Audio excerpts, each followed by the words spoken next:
So I was able to connect with Josiah's outside mental health provider last night, and she's not able to make it today, obviously, but my comments are effectively representing her take. And I don't mean any offense. I'm asking this genuinely, authentically, but we know that Josiah has a traumatic background. That he requires the providers working with him to work with him through that trauma lens. We've talked about that a lot. And it's my understanding that he was suspended again for words, like he said. If we have a student with Tourette's who says curse words uncontrollably because of their disability, we don't suspend them. But this child who has a disability, who can't control how they're expressing themselves because of their background, is routinely, habitually suspended from school. And, and I hope that we can take that perspective from the example that I'm sharing and reflect on it. These parents are so heartbroken and confused because they've been so communicative and open about their son's history, personal health information, that really, to dignify the student, we would take it to heart and apply that. And because we keep choosing to suspend him, it doesn't feel like we're really taking his disability seriously, and that we're reinforcing that behavior, because if it is him trying to escape, we're doing just that. So I just wanted to open it up to see what I'm missing, so I can report back to the mental health provider as well, so parents can understand, why are we treating this disability different from any other if a student cannot control themselves.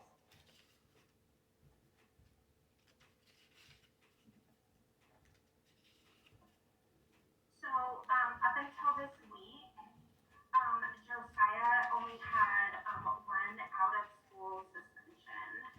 So we have tried multiple alternatives to suspension.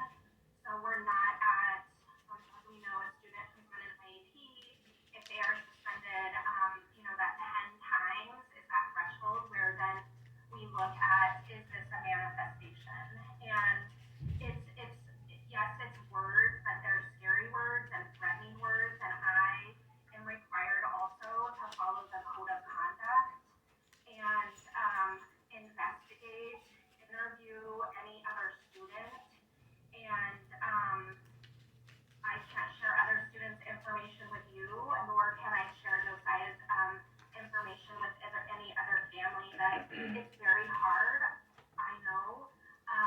Yes, he has someone there with him that tries to redirect him. We have used all of those interventions and those strategies, but I am also responsible to Josiah and all of the other children and to the entire school. And so, yes, he does have trauma, and I have other students in the school that have trauma as well.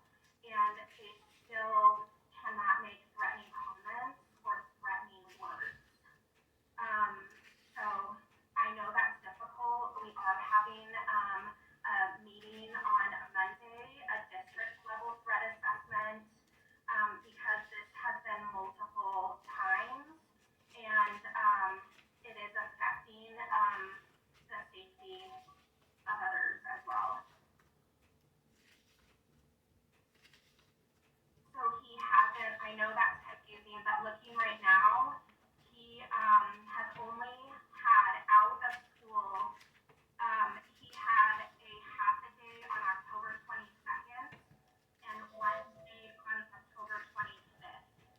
And those were the only out of school suspensions, tax-wise, up until this week. The other times we tried alternatives, having him go to his calm down room, having him do his work here in the office. In school suspensions, data wise, there have for the entire year there's been 1.5.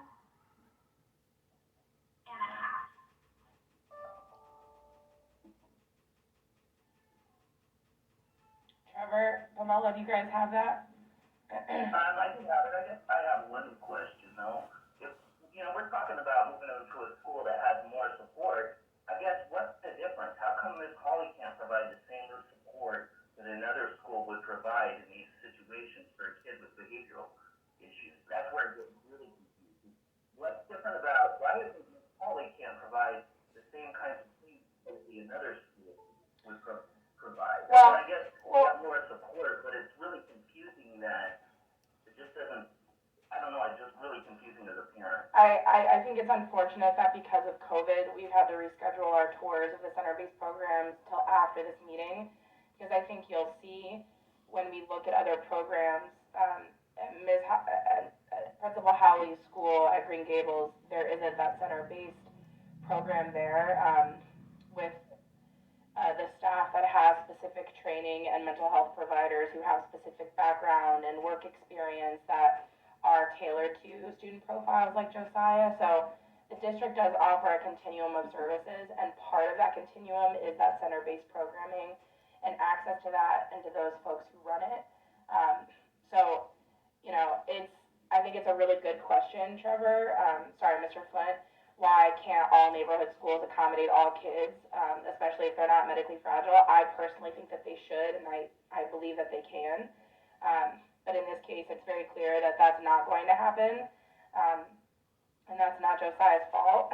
And he deserves to be somewhere where he can get everything that he can out of the public education system. So I think, Amy's going to go through this agenda. We're going to run through the evaluation, and then we're going to talk about his least restrictive environment and places where, maybe they won't suspend you for words. Well, I do want to add one thing, because over and over again, I've heard one word from your school administrators, that they're more understanding. So that's really concerning when your school administrators will say that they're more understanding at that school than Miss Hawley is, right? I mean, so does that mean they're more compassionate, they're more understanding? I get really confused when you guys use this word with me. Your own school educators are using that word. So that's really confusing. Is Miss Hawley just not understanding? I don't know. So Trevor, this is Amy. I think that your concerns are valid, and I'm hoping that as we go through this process, some of these answers will start to become a little bit clearer, and some of that confusion will kind of decrease a little bit. And we can definitely talk about why that wording of understanding is kind of thrown out, and that's those differences between those two different types of support. So if everybody's okay, I'd like to kind of get us back to our agenda. Unfortunately, I have one more thing too. Trevor, Okay. so I think the issue I'm having and the confusion as well, it's not just the understanding on the part. My confusion comes to what is the difference of Josiah saying the same words and to a different kid, and that kid now being protected by the same regulations that Green Gables is claiming to protect their kids. Because if it's a regulation that by the Jefferson County policy, we are discriminating against the kids in one way or another. And that's the point I want to put across. And it doesn't have to do anything with the understanding of the teachers. If we're going to the point of the legality of why he's being put in suspension based on the code of conduct, is that a difficult requirement applied to a different school? And so what? No, and any school is required, regardless of a child's disability, a child does need to follow the code of conduct, and we do have to. I have one more thing too. When she's done, not to cut you off. Keep going. I'm sorry, what? I didn't mean to cut you off. I just can't raise my hand. When you're done, I just want to add a comment. Yeah, and I'm sorry, that is confusing, and I am sorry, that has caused confusion, but I am required, no matter who the child is, to, follow due process, and, the words and the comments that are made are very unsafe. I know we need to move on. Principal Hawley, I highly, highly encourage you to take a look at your own school district board policy. Mr. Fennell, we have to move on. But the statement that you just made is objectively untrue. That is not the case. You have to consider a student's disability before using your discretion. And as a building leader, you do have discretion.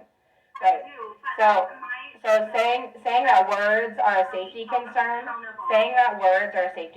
when you're talking to these parents of a non-white child, when they know that there are similar behaviors being exhibited by white children, is super problematic, and you and I have talked about that. I know we need to move on, but Mr. and Mrs. Flint are having a really tough time with that. So we can talk about it outside of this meeting.